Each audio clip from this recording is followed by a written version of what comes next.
এই যে ম্যাডাম, আমাকে বলছেন? এখানে তো আর কেউ নেই, আপনাকেই বলছি। আমাকে চিনতে পারছেন না? আমি আসিফ রুশাল। আরে আমরা ফেসবুক ফ্রেন্ড। প্রতিদিন মাঝরাতে আপনি একটা স্ট্যাটাস দেন না? আপনি ভুল করছেন, আমার কোনো ফেসবুক নেই। আপনারা যাবেন ম্যাডাম, আমি আছি। আপনার মন জয় না করে আমি এই কাম ছাড়ছি না। এই ভাইজান ঢাকা থেকে পেমেন্টটা নিয়ে মধুপুরে চলেছে। যে মেয়ের ভালোবাসে ওই মেয়ের মন না জয় করে উনি যাবে না। তার মধ্যে ঢাকা থেকে আইসে আমাকে মেহমান। আপনার গেস্ট হাউসে যদি ভাইজান যেতে থাকতে দিতেন। মেয়েটিকে মধুপুর স্কুলের টিচার বিরতি হাসান। প্রতিদিন ব্যাগ নিয়ে চলো গেস্ট হাউসে না, ওনাকে আমার বাড়িতে নিয়ে যাবো, এমন কোনো কথা।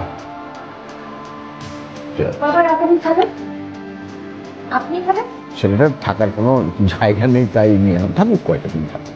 যাকে তাকে বাসায় ঢুকতে দিবে? ঠিক আছে, থাকো, কিন্তু স্টোর রুমে। আমার কোনো সমস্যা নেই।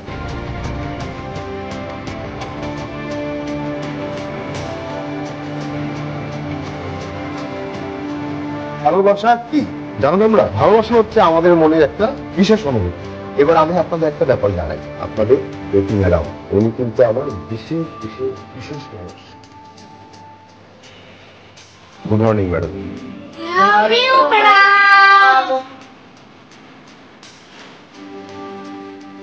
ছেলেটাকে তোমার কেমন লাগে? ভালো। তার মানে আমি সুযোগ দিয়ে ভুল করিনি। দিয়া বলবি বাবা পাঠিয়েছে। আসো আসো। বাবা পাঠিয়েছে।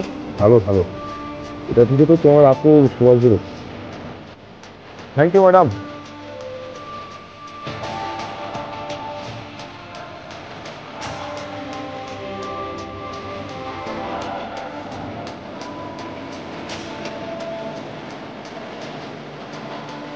তোমার সাথে একটা কথা বলতাম বাবা। জি বলুন না।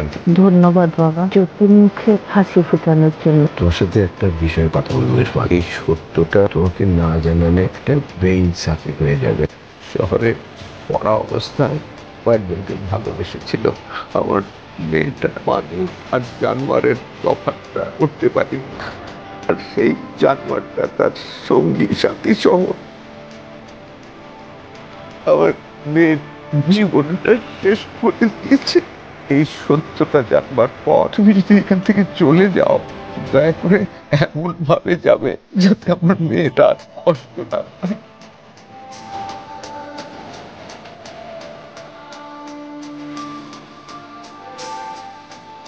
Good morning madam. কোথায় ছিলেন আপনি? বরণ ভাইয়ের কাছ থেকে বাইক আনতে গিয়েছিলাম। ভাবছি আজ আপনাকে নিয়ে একটু ঘুরতে যাবো, যদি অনুমতি দেন। আমার ভালো লাগছে না, আমি বাসায় যাব। তার সাথে আমার কিছু ইম্পর্টেন্ট কথা। আমি আপনার সরলতার প্রেমে পড়ে এখানে আসছি। আপনি বুঝতে পারছেন না। আমি সারা জীবন আপনাকে ভালোবাসতে চাই। আপনার সাথে আমি আপনার পাশ মতো দিতে। আপনারা সবাই এক, মেয়েদের খেলনা মনে করেন, মানুষ মনে করেন না। ক্ষণিকের জন্য শুধু শরীর চাই, তাই না? কিভাবে পারেন একটা মেয়ের সাথে এরকম করতে? আপনারা ভালো মানুষের মুখোশ পরে থাকেন এক একজন। কি হয়েছে বাবা? কিছু না, নেই, চলে গেছে। উনি কেন চলে গেলেন? ভালোবাসার মানুষের গুরুত্ব বোঝাতে।